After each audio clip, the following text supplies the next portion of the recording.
Jump stop. Jump stop.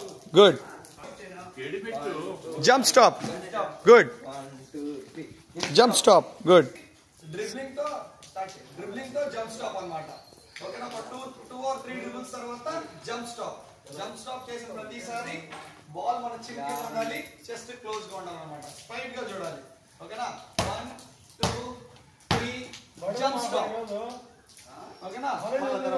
1 2 3 jump stop. Right hand తో అయిపోయిన తర్వాత మళ్ళీ ఇప్పుడు లెఫ్ట్ హ్యాండ్. ఓకేనా? లెఫ్ట్ హ్యాండ్ తో కూడా ప్రాపర్ గా చేయాలి. బోత్ హ్యాండ్స్ ఈక్వల్ గా ఎట్ ఏ టైం నేర్చుకోగలగాలి. Ready 1 2 3 jump stop. 1 2 3 jump stop. Continue. Jump stop మనం చేసేటప్పుడు ఇది రాంగ్. బాల్ ని ఇట్లా కలెక్ట్ చేసుకోకూడదు. అలాంగ్ విత్ ద డ్రిబుల్ తో పాటుగా హ్యాండ్ ని ఇలా కలెక్ట్ చేసుకోవాలి. ఐదర్ లెఫ్ట్ హ్యాండ్ అయినా సరే, రైట్ హ్యాండ్ అయినా సరే. ఓకేనా?